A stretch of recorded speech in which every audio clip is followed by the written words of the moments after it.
እስቲ ዓለም በሙሉ ከረጅም እንቅልፍ የነቃበትን የጥንት ምስጢሮች እንደገና የተገኙበትን እና የሰው ልጅ አቅም ገደብ የለሽ መስሎ የታየበትን አንድ ዘመን እናስብ። ዛሬ የምናወጋው ሁሉንም ነገር ስለለወጠው አስደናቂው የህዳሴ ዘመን ነው። ህዳሴ ቃሉ ራሱ ዳግም ልደት ማለት ነው። ግን ይሄ ተራ ዳግም ልደት አልነበረም። አስቡት፣ ከመካከለኛው ዘመን ድቅድቅ ጨለማ በኋላ አውሮፓ ድንገት አይኖቿን እንደገለጸች ነበር። ለዘመናት አቧራ ለብሶ ተረስቶ የነበረውን የግሪክ እና የሮማን ጥበብ፣ ፍልስፍና፣ ሳይንስ አቧራውን አራግፎ እንደገና ሕይወት የዘራበት እጅግ አስደናቂ ወቅት ነበር ማለት ነው። ህዳሴን በታሪክ የጊዜ መስመር ላይ እንደ ትልቅ ድልድይ አድርገን እንየው። እዩ፣ በአንድ በኩል ትኩረቱ ሙሉ በሙሉ በመለኮታዊ ነገሮች ላይ ብቻ የነበረው የመካከለኛው ዘመን አለ። በሌላኛው ጫፍ ደግሞ እኛ አሁን የምንኖርበት በሳይንስና በምክንያት የሚመራው ዘመናዊው ዓለም አለ እና ህዳሴ እንግዲህ እነዚህን ሁለት ፍጹም ተለያዩ ዓለማት ያገናኘው ወሳኝ መሸጋገሪያ ነው። እሺ፣ ታዲያ ይህን ሁሉ ታላቅ ለውጥ ያስነሳው ብልጭታ ምንድን ነው? ሁሉንም ነገር የለወጠ አንድ አብዮታዊ አስተሳሰብ ነበረ። እሱም ሰብአዊነት ወይም በውጭኛው አጠራር ሂውማኒዝም ይባላል። ለውጡ ምን ያህል ትልቅ እንደነበር ለመረዳት እስቲ ይህን ንጽጽር እንመልከት። ከህዳሴ በፊት የህብረተሰቡ ትኩረት በሙሉ ማለት ይቻላል ከሞት በኋላ ባለው ህይወት ላይ ነበር። ሁሉም ወደ ሰማይ ነበር የሚመለከተው። ሰብአዊነት ግን አይኑን ወደ ምድር አዞረ። ዋናው ጥያቄ አሁን እዚህ ምድር ላይ የሰው ልጅ ምን ሊሰራ ይችላል፣ ምን አይነት ድንቅ ነገሮችን መፍጠር ይችላል የሚል ሆነ። ትልቅ የትኩረት ለውጥ ነው። እንግዲህ የሰብአዊነት ዋና መልእክት ይሄ ነበር። የሰው ልጅ ዝም ብሎ ደካማና ኃጢአተኛ ብቻ አይደለም፣ ይልቁንም አስደናቂ ነገሮችን የመፍጠር የማወቅና የማሳካት እጅግ በጣም ትልቅ አቅም ያለው ፍጡር ነው የሚል ነበር። በዚህም የተነሳ የግለሰቡ ችሎታና ስኬት መከበር ጀመረ። ትልቅ ነገር ነው። እና ይሄ አዲስ አስተሳሰብ በወረቀት ላይ ብቻ ቀርቶ ቢሆን ኖሮ እንዲህ አናወጋለትም ነበር በጭራሽ። ይሄ ፍልስፍና እንዴት ወደ ህይወት እንደመጣና ዛሬም ድረስ በዓለም ዙሪያ የምናደንቃቸውን ድንቅ የጥበብ ሥራዎችና ሳይንሳዊ ግኝቶች እንዳስገኘ እስቲ አሁን ይህ አስተሳሰብ ልክ እንደ ማዕበል የፈጠራና የሊቅነት መንፈስን አስነሳ። ለምሳሌ ሊዮናርዶ ዳቪንቺን እንውሰድ። ሞናሊዛን የሳለው እሱ ነው። ግን ሰዓሊ ብቻ አልነበረም። የሰውን ሰውነት ለመረዳት አስከሬን ይመረምር ነበር። የበረራ ማሽኖችን ይነድፍ ነበር። እውነተኛ ሁለገብ ሊቅ። ከዚያ ደግሞ ማይክል አንጀሎ አለ። አንድ ትልቅ ድንጋይ ውስጥ የታሰረውን የዳዊትን ሐውልት ያየ እና የሲስቲን ቻፕል ጣሪያ ላይ አስቡት፣ ለዓመታት ተኝቶ በመሳል ሰማያዊ ዓለምን ምድር ላይ የፈጠረ ድንቅ ሰው። የፈጠረው ማዕበል በጥበብ ብቻ አላቆመም፣ ወደ ስነ ጽሑፍም ተሻገረ። ዊልያም ሼክስፒር ስለ ፍቅር፣ ክህደት እና ምኞት የጻፋቸው ድርሰቶች ከ400 ዓመታት በኋላም የሰውን ልጅ ውስብስብ ባህሪ ልክ እንደ መስታወት ነው የሚያሳዩን።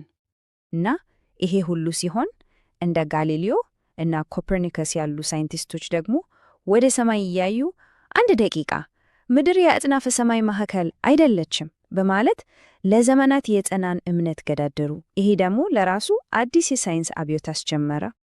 እና ከሞናሊዛ ምስጢራዊ ፈገግታ እስከ ዳዊት ሐውልት እስከ ሲስቲን ቻፕል ጣሪያ እስከ ጋሊሊዮ ቴሌስኮፕ ድረስ እነዚህ ሁሉ ድንቅ ሥራዎችና ግኝቶች አንድ ነገር ይጮኻሉ። የሰው ልጅ አእምሮ ከማንኛውም ገደብ በላይ እንደሆነ እና የማወቅና የመፍጠር ፍላጎቱ ወሰን እንደሌለው ነው የሚነግሩን። እሺ፣ ታዲያ ይህ ሁሉ ከብዙ መቶ ዓመታት በፊት የሆነ ታሪክ ብቻ ነው? አይደለም፣ በፍጹም አይደለም። የህዳሴው ዘመን ያስተጋባው ድምፅ ዛሬም ድረስ በምንኖርበት ዓለም ውስጥ በደንብ ይሰማል። እንዴት እንደሆነ እስቲ እንመልከት። አንድ ሐሳብ እንዴት ዓለምን ሊለውጥ ይችላል? ይህ በጣም የሚገርም ነው። በህዳሴ ጊዜ ብልጭታው የጀመረው ከጣሊያን ፍሎረንስ ከተማ ነው። ከዚያ በነጋዴዎች አማካኝነት ልክ እንደ ሰደድ እሳት በመላው አውሮፓ ተሰራጨ እና ከሁሉም በላይ የማተሚያ ማሽን መፈለሰፍ ነገሩን በጣም አቀጣጠለው። ሐሳቦችና መጻሕፍት ከድሮ በማይነጻጸር ፍጥነት እንዲሰራጩ አደረገ። የህዳሴው ተጽዕኖ በአንድ መስክ ብቻ የተወሰነ አልነበረም። ሁሉንም ነገር ነው የነካው። አስቡት፣ አዲስ የኪነ ጥበብ ስልት፣ አዲስ የአስተሳሰብ መንገድን አመጣ። ይህ አዲስ አስተሳሰብ ደግሞ አዲስ ሳይንሳዊ ግኝቶችን አስገኘ። ሳይንሳዊ ግኝቶቹ ደግሞ የፖለቲካና የኢኮኖሚ ስርዓቶችን መቀየር ጀመሩ። ሁሉም ነገር ሰንሰለት ሆኖ የተያዘ ነበረ ማለት ነው። በጣም በቀላሉ ለማስቀመጥ ያለ ህዳሴ ዘመን ዛሬ የምናውቀው ዘመናዊ ሳይንስ፣ ዲሞክራሲያዊ አስተሳሰብ፣ አልፎ ተርፎም የግለሰብ ነጻነት የሚባለው ጽንሰ ሐሳብ ምናልባት ላይኖር ይችል ነበር። የዛሬው ዓለማችን የተገነባው በህዳሴው መሰረት ላይ ነው ቢባል ማጋነን አይሆንም። እንግዲህ ይህን ገለጻ በአንድ አእምሮን በሚፈትን ጥያቄ እንዝጋው። የዛሬው ዘመን ዳግም ልደት ምንድን ነው?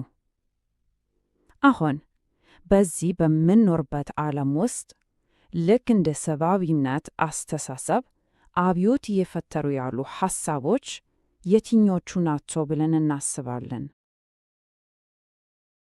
ሰላም፣ እንኳን ደህና መጣችሁ።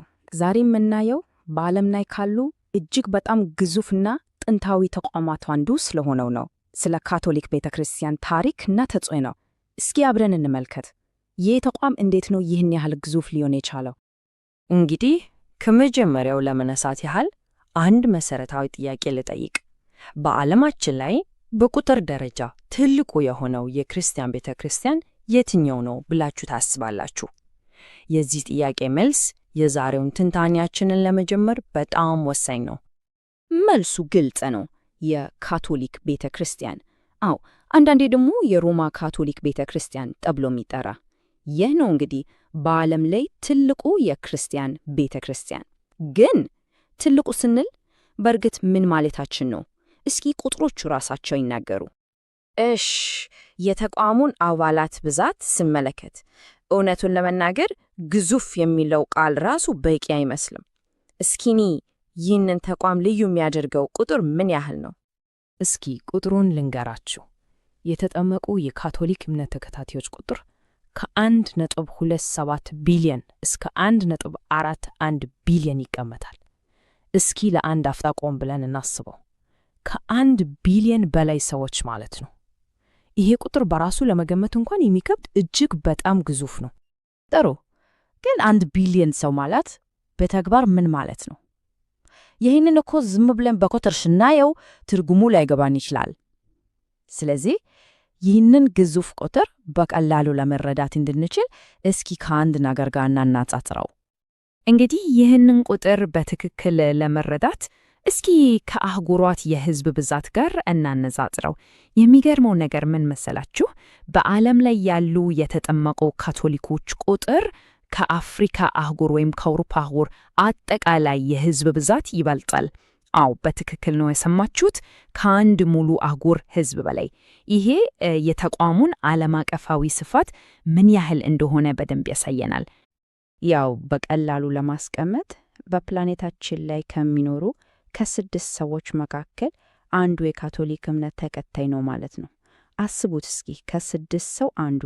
ይህንን ስናስብ የተቋሙ ግዘፈት ምን ያህል እንደሆነ በቀላሉ መረዳት እንችላለን። ግን የዚህ ተቋም አስደናቂ ገጽታው የግዙፍነቱ ብቻ አይደለም፣ ሌላም አለ። ሌላኛው አስደናቂ ነገር ደግሞ ለረጅም ዘመን የቆየ መሆኑ ነው። ስለዚህ እስኪ አሁን ደግሞ ትኩረታችንን ከስፋቱ ወደ ዕድሜው እናዙር። ይህንን ተቋም ሲገልጹት በዓለም ላይ ካሉ እጅግ ጥንታዊና ትልልቅ ዓለም አቀፍ ተቋማት መካከል አንዱ ይሉታል። እዚህ ላይ ልብ በሉ። ጥንታዊ እና ትልቅ የሚሉት ሁለት ቃላት በአንድ ላይ ነው የተጠቀሱት። ይሄ ተቋም ምን ያህል የተለየ እንደሆነ በደንብ ያጎላል። በእውነት ይሄ ተቋም በታሪክ ውስጥ ምን ያህል ረጅም ርቀት እንደተጓዘ ስናይ ቀጣይነቱ በጣም አስደናቂ ነው። አስቡት፣ ከሮም ግዛት ውድቀት ጀምሮ በመካከለኛው ዘመን አልፎ በእውቀት ዘመንን ተሻግሮ እስከምንኖርበት ዘመናዊው ዓለም ድረስ ይቺ ቤተ ክርስቲያን በታሪክ ውስጥ ሳይቋረጥ ቆይታለች። እናያቸዋለን። እዚህ ላይ ሁለት ግዙፍ እውነታዎች ጎን ለጎን ቆመዋል። በአንድ በኩል ለሺህ ዓመታት የዘለቀ ተቋማዊ ዕድሜ አለ። በሌላ በኩል ደግሞ እስከ 1.4 ቢሊዮን የሚደርስ ዓለም አቀፍ ተደራሽነት። እነዚህ ሁለቱ ነገሮች ሲጣመሩ ስለሚኖረው ተጽዕኖ እንድናስብ ያስገድዱናል። እሺ፣ ታዲያ ይህን ያህል ግዙፍ እና ደግሞ ይህን ያህል ጥንታዊ የሆነ ተቋም በታሪክ ላይ ምን አይነት አሻራ ነው ያሳረፈው? እስኪ አሁን ደግሞ የተቋሙ ስፋት እና ዕድሜ እንዴት ወደ ታሪካዊ ተጽዕኖ እንደተለወጠ እንመልከት።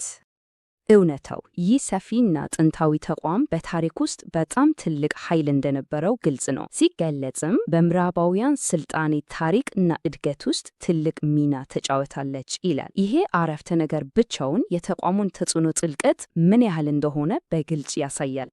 እንግዲህ እስካሁን ያየናቸውን ዋና ዋና ነጥቦች እስኪ በአጭሩ እንደግማቸው።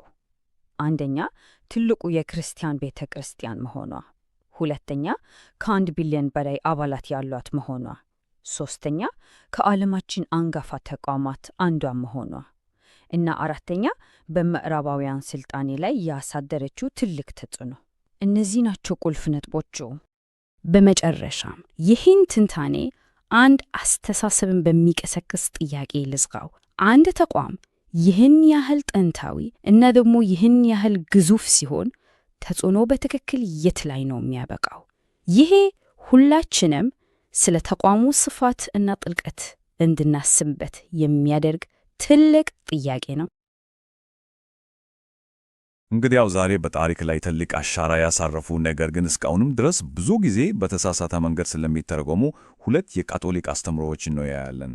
እነዚህም መንጽሔ ወይም ፐርጋቶሪ እና መንፈሳዊ ምሕረት ወይም ኢንዱልጀንስ ናቸው።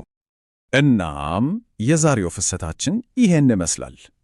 መጀመሪያ መንጽሔ ምንድን ነው የሚለውን እንፈትሻለን።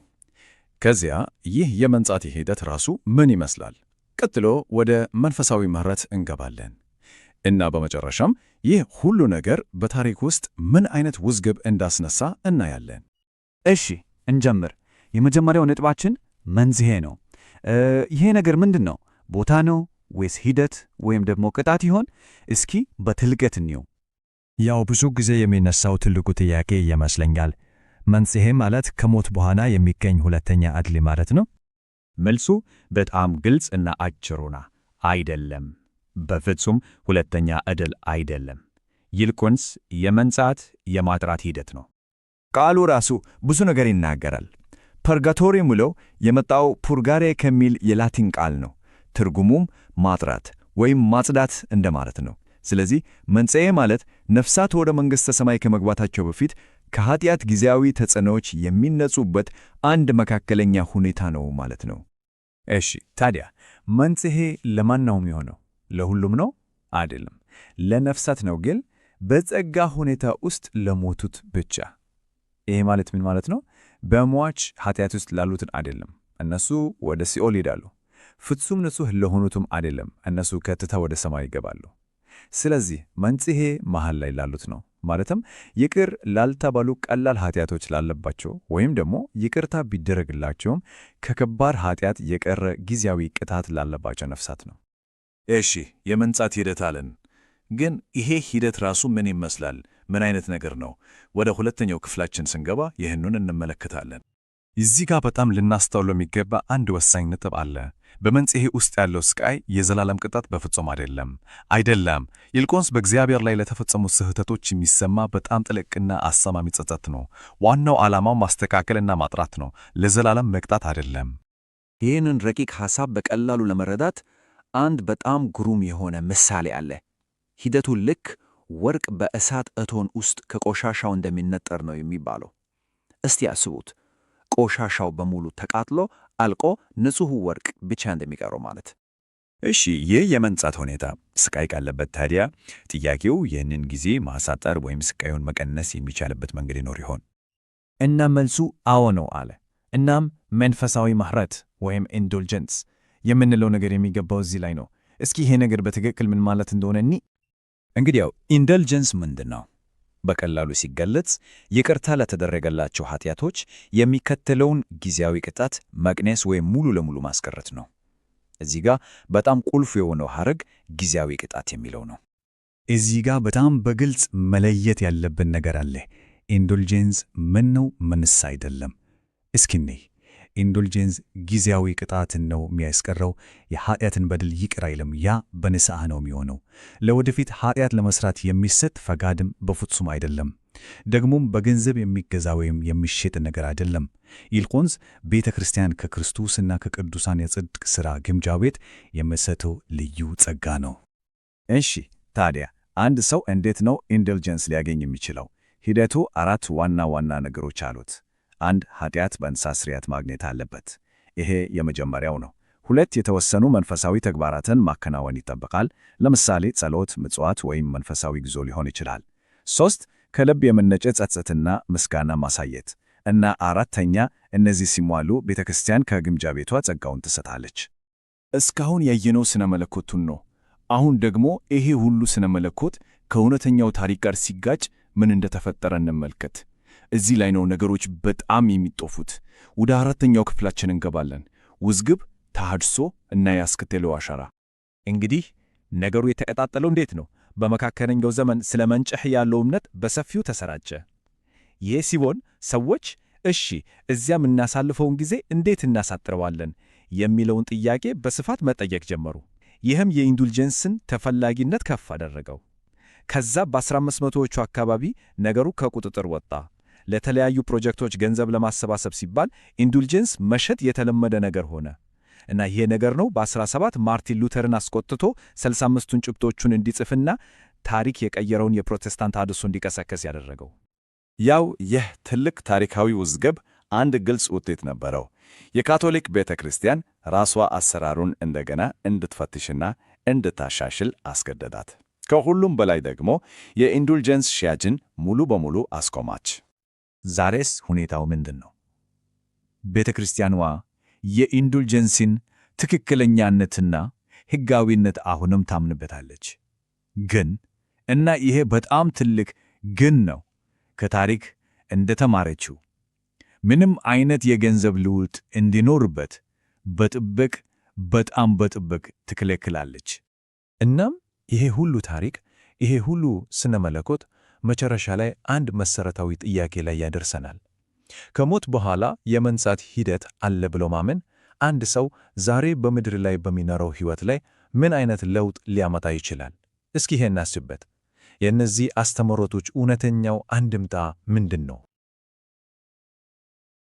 እሺ፣ እንኳን በደህና መጣችሁ። ዛሬ የምናየው በጣም አስገራሚ ታሪክ ነው። በ16ኛው ክፍለ ዘመን አንድ ተቃውሞ ብቻ እንዴት መላውን የአውሮፓን የሃይማኖትና የፖለቲካ ገጽታ ከስሩ እንደለወጠው ነው። እስኪ አብረን እንመልከት። እና እዚህ ላይ የሚነሳው ትልቁ ጥያቄ ይሄ ነው።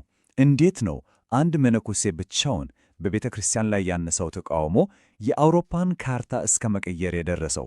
እንዴት ነው በደርዘን የሚቆጠሩ አዳዲስ እምነቶች ሊፈጠሩ የቻሉት? በቃ እስኪ ነገሩ እንዴት እንደተጀመረ እንዝለቅበት። እሺ፣ ታሪኩ የሚጀምረው አውሮፓ በሙሉ ማለት ይቻላል በአንድ ትልቅና ብቸኛ ተቋም ስር በነበረችበት ጊዜ ነው። ይህ ተቋም የሮማ ካቶሊክ ቤተ ክርስቲያን ነበረ። በወቅቱ ኃይሉ በጣም ከፍተኛ ነበር እና የዚህ ሁሉ ነገር መቀስቀሻ ወይም ደግሞ የግጭቱ ዋነኛ መንስኤ የኃጢአት ስርየት ወረቀት መሸጥ ነበር። እንግዲህ ይሄ ምንድነው? አንድ ሰው ኃጢአት ከሰራ በኋላ የሚቀጣበትን ጊዜ በገንዘብ ሊያሳጥር ይችላል የሚል ልማድ ነበር እና ብዙዎች ይህንን ነገር እንደ መንፈሳዊ ሙስና ነበር ያዩት። እንዴት እግዚአብሔርን ይቅርታ በገንዘብ መግዛት ይቻላል የሚል ጥያቄ አስነሳ። እዚህ ጋር በጣም የሚያስገርመው ነገር አለ። በ1517 አንድ ሰው የጀመረው ተቃውሞ እንዴት ነው በመላው አውሮፓ እንደ ሰደድ እሳት ሊዛመት የቻለው? መልሱ ቴክኖሎጂ ነው። አዲስ የተፈለሰፈው የህትመት ማሽን የሉተርን ሐሳቦች በሺዎች በሚቆጠሩ ቅጂዎች እንዲባዙና በፍጥነት እንዲዳረሱ አድርጓል። እና እዚህ ጋር መያዝ ያለብን ቁልፍ ነጥብ አለ። ተቃውሞ በሙስና ላይ ብቻ ያተኮረ አልነበረም። ከዛም የጠለቀ መሠረታዊ የሆነ የሥነ መለኮት አብዮት ነበረ። ጉዳዩ ከገንዘብ አልፎ የእምነት መሠረቶችን የሚነካ ነበር። እና ይህ እንቅስቃሴ ፕሮቴስታንቲዝም የሚባለውን አዲስ የክርስትና ቅርንጫፍ ፈጠረ። ይህ እምነት ለዘመናት የቆዩትን ወጎችን በቀጥታ ይሞግት ነበር። በጥቂት ግን በጣም መሠረታዊ በሆኑ አዲስ መርሆዎች ላይ የተገነባው። እንግዲህ የነውጡ ዋና ማጠንጠኛዎች እነዚህ ነበሩ። በእምነት ብቻ መዳን ይቻላል ሲባል መልካም ሥራዎችና የቤተ ክርስቲያን ሥርዓቶች ግድ ወሳኝ አይደሉም ማለት ነው። በቅዱሳን መጻሕፍት ብቻ ሲባል ደግሞ የመጨረሻው ሥልጣን ያለው ጳጳሱ ወይም የቤተ ክርስቲያኗ መሪዎች ሳይሆን መጽሐፍ ቅዱስ ራሱ ነው ማለት ነው። በቃ ሥልጣኑ ከተቋም እጅ ወጥቶ ወደ ግለሰቡ እምነትና ወደ መጽሐፉ ራሱ ተሸጋገረ። ትልቅ ሽግግር ነበር። እሺ፣ ይሄ የለውጥ ሐሳብ እንደ አንድ ትልቅ ዛፍ ነበር። እናም ብዙም ሳይቆይ ተለያየ ቅርንጫፎችን በመላው አውሮፓ ማብቀል ጀመረ። እስኪ ዋና ዋናዎቹን እንመልከት። እናም 3 ዋና ዋና ቅርንጫፎች ብቅ አሉ። እዚህ ላይ እንደምናየው የእያንዳንዱ ቅርንጫፍ የራሱ መሪ ነበረው እና በተመሠረተበት ሀገር የፖለቲካ ሁኔታ የተቀረጸ ነበር። ለምሳሌ ጀርመን ውስጥ የነበረው ሉተራኒዝም እና እንግሊዝ ውስጥ የነበረው አንግሊካኒዝም በጣም የተለያየ መልክ ነው የያዙት። ግን ታሪኩ እዚህ ላይ አያልቅም። ሁሉም ሰው በቃ ይሄ በቂ ነው ብሎ አላሰበም። በተለይ ዋና ዋናዎቹ ተሐድሶ አራማጆች ለውጡን እስከ መጨረሻው አልገፉትም የሚሉ ወገኖች ነበሩ። ይህ ደግሞ ወደ የበለጠ ከባድና ስር ነቀል እንቅስቃሴ መራ እና ይህ ክፍፍል ስለ ቤተ ክርስቲያን ምንነት መሠረታዊ ጥያቄ አስነሳም። ቤተ ክርስቲያን ከመንግሥት ጋር ተባብራ መስራት አለባት ወይስ ከፖለቲካው ዓለም ሙሉ በሙሉ ራሷን አገልላ ነፃ መሆን አለባት? ይህ በጣም ትልቅ የሐሳብ ልዩነት ነበር። እና እነዚህ አናባፕቲስቶች የሚባሉት ቡድኖች ለምሳሌ የሕፃናት ጥምቀትን ይቃወሙ ነበር። ጥምቀት አንድ ሰው አውቆና ወዶ የሚወስነው ውሳኔ ነው ብሎ ያምኑ ነበር። ይህና ሌሎች እምነቶቻቸው በወቅቱ በጣም አደገኛ ተደርጎ ስለተቆጠሩ በካቶሊኮች ብቻ ሳይሆን በሌሎቹ ፕሮቴስታንቶችም ጭምር ከባድ ስደት ደርሶባቸዋል። እና እነዚህ ሁሉ የሥነ መለኮት ክርክሮች በቤተ ክርስቲያን ግድጓ ውስጥ ብቻ ቀርቶ ቢሆን ኖሮ ምናልባት ታሪኩ ሌላ ነበር። ግን አልነበረም። መዘዙ እጅግ በጣም ከባድ እና ሰፊ ነበር። የምዕራቡን ማኅበረሰብ እስከ ወዲያኛው ለውጦታል። እስኪ ያስቡት፣ በሥነ መለኮት ክርክር የጀመረው ነገር መላውን አውሮፓ ላይ 100 ዓመታት የዘለቀ የሃይማኖት ጦርነት ውስጥ ከተተው። የፖለቲካ ሥልጣን ተሰባበረ፣ አዲስ ሀገራት ተፈጠሩ። በቃ ይሄ ክስተት የመካከለኛው ዘመንን ታሪክ ዘግቶ ለዘመናዊው ዓለም በር የከፈተ ነው ማለት ይቻላል። እዚህ ላይ ግን አንድ ነገር እንዳንረሳ፣ የካቶሊክ ቤተ ክርስቲያን ዝም ብላ አልተመለከተችም። ለዚህ ሁሉ ምላሽ ለመስጠት የራሷን የውስጥ ተሐድሶ አካሂዳለች። ይህም የጸረ ተሐድሶ ተብሎ ይታወቃል። በራሷ ውስጥ ብዙ ለውጦችን አድርጋለች። ስለዚህ ዋናው ነገር ምንድን ነው? ይህ ክስተት ታሪክ ብቻ አይደለም። ከ500 ዓመታት በኋላም በ1620 ሴንቹሪ ስለ እምነት፣ ስለ ሥልጣን፣ ስለ ማንነት የተነሱ ጥያቄዎችና ክርክሮች ዛሬም ድረስ በባህላችን በፖለቲካችንና በግል እምነታችን ላይ ያላቸውን ተጽዕኖ ማየት እንችላለን። ጥያቄው ይህ ተጽዕኖ ምን ያህል ጥልቅ ነው? ያው ባፕቲስት የሚለውን ቃል ስንሰማ ብዙዎቻችን የሆነ ነገር የምናውቅ ይመስለናል አይደል? ግን በእርግጥ እነማን ናቸው? ከሌሎች የክርስትና እምነቶች በምን ይለያያሉ? በዚህ ማብራሪያችን ከስሙ ጀርባ ያለውን እውነተኛ ማንነት፣ እምነትና ታሪክ በጥልቀት እንመለከታለን። እሺ፣ ታዲያ ባፕቲስት መሆን ማለት በትክክል ምንድን ነው? ዋናው መለያቸው በሁለት ቁልፍ ነጥቦች ላይ ያተኩራል። አንደኛ፣ ጥምቀት የሚፈጸመው በግል አምኖ ለተቀበሉ አማኞች ብቻ መሆኑ ነው። ሁለተኛው ደግሞ እያንዳንዱ ቤተ ክርስቲያን ከማንም በላይ ባለሥልጣን ነፃ ሆኖ ራሱን በራሱ የማስተዳደር መብት እንዳለው ማመናቸው ነው። ጉዟችን እንግዲህ 4 ዋና ዋና ማቆሚያዎች ይኖሩታል። መጀመሪያ ማንነታቸውን እንረዳለን። በመቀጠል ዋና እምነቶቻቸውን እንመረመራለን። እምነቱ በተግባር ምን እንደሚመስል እናያለን። በመጨረሻም ውስብስብ ታሪካቸውን እንቃኛለን። እንግዲያው ከመሠረቱን ጀምር። የባፕቲስት እምነት እምብርት የግል ሕሊና ነው። በቃ ዋናው ነገር በእግዚአብሔርና በግለሰቡ መካከል ማንም ጣልቃ አይገባም የሚል ነው። ምንም አይነት ተቋም፣ ምንም አይነት ሥርዓት። ግንኙነቱ ቀጥተኛና ግላዊ ነው ማለት ነው። እና ይሄ የግል እምነት የሚለው መርህ ወደሚያንቀሳቅሷቸው ዋና ዋና እምነቶች ይወስደናል። ምንም እንኳን ባፕቲስቶች በዓለም ዙሪያ ብዙ አይነት ቢሆኑም እንደ ምሰሶ ሆኖ የሚያቆሟቸው 5 ቁልፍ ነገሮች አሉ። እስቲ እንያቸው። እነዚህ 5ቱ ምሰሶች እንግዲህ የአማኞች ጥምቀት፣ የጉባኤ ራስ ገዝነት፣ ሦስተኛው ደግሞ የነፍስ ብቃት። ይህ ማለት እያንዳንዱ ሰው በእግዚአብሔር ፊት ራሱን ችሎ ለመቆም ብቁ ነው የሚል እምነት ነው። ከዛ ደግሞ መጽሐፍ ቅዱስ ብቻውን የመጨረሻው ሥልጣን ነው የሚለው ያው ሶላ ስክሪፕቹራ፣ እና በመጨረሻም መዳን በእምነት ብቻ ነው ሶላ ፊዴ። እሺ፣ የአማኞች ጥምቀት ለምን እንዲህ ወሳኝ ሆነ? ምክንያቱም በውሳኔ ላይ የተመሰረተ ድርጊት ስለሆነ ነው። ዝም ብሎ የሚደረግ ነገር አይደለም። አንድ ሰው በግሉ ካመነ በኋላ የሚፈጸም ነው እና ይሄ ሙሉ በሙሉ በውሃ ውስጥ መጥለቅ ደግሞ ከክርስቶስ ጋር ሞቶ የመነሳት በጣም ጥልቅ የሆነ መንፈሳዊ ምሳሌነት አለው። ያው የግለሰብ ሕሊና ነጻነት እንዳለው ሁሉ ይህ ነገር በጉባኤ ደረጃም ይንጸባረቃል። የጉባኤ ራስ ገዝነት ስንል እንደ አንዱ ቤተ ክርስቲያን የራሱ ጌታ ነው ማለት ነው። በቃ መሪዎቹን ይመርጣል፣ በጀቱን ይወስናል፣ አስተምህሮውን ያጸድቃል። ሁሉንም ነገር በራሱ ነው የሚወስነው። ከላይ ሆኖ የሚያዘዘው ምንም አይነት ተዋረድ የለም። ለዚህ ላይ ደግሞ 2 የፕሮቴስታንት እምነት መሠረታዊ መርሆችም በጣም ቁልፍ ናቸው። አንደኛው ሶላ ስክሪፕቱራ ማለትም የመጨረሻው ባለሥልጣን መጽሐፍ ቅዱስ ብቻ ነው የሚለው። ሌላኛው ደግሞ ሶላ ፊዴ መዳን በሥራ ሳይሆን በእምነት ብቻ እንደሚገኝ የሚያስረዳው ሐሳብ ነው። እሺ፣ ይህ ሁሉ ቲዮሪ እና ስነ መለኮት ጥሩ ነው፣ ግን በተግባር ሲውል ምን ይመስላል? የባፕቲስት እምነት በአምልኮና በዕለት ተዕለት ሕይወት ውስጥ እንዴት ነው የሚገለጠው? የባፕቲስት አምልኮን ስናይ ብዙ ጊዜ ጥብቅ እና የተቀመረ ሥርዓት የለውም። ይልቁንስ በጣም ሕያው የሆነ ድባብ ነው ያለው። በጋራ የሚዘመሩ መዝሙሮች አሉ፣ ትኩረት የተሰጠው የመጽሐፍ ቅዱስ ስብከት አለ፣ ልብ የሚነካ ጸሎት እና ደግሞ ማንኛውም ምዕመን በነጻነት ተነስቶ ምስክርነት ሊሰጥ ይችላል። በቃ ዋናው ነገር ተሳትፎ ነው። ከምንም በላይ ግን የባፕቲስት ባህል ከሚስዮናዊነት ሥራ ጋር በጣም በጥብቅ የተቆራኘ ነው። ወንጌልን ለዓለም ሁሉ የማዳረስ ጥልቅ ስሜት ታሪካቸውን በሙሉ ከርቶታል ማለት ይቻላል። ለዚህ ደግሞ እንደ ዊልያም ኬሪ ያለ ትልቅ ምሳሌ የለም።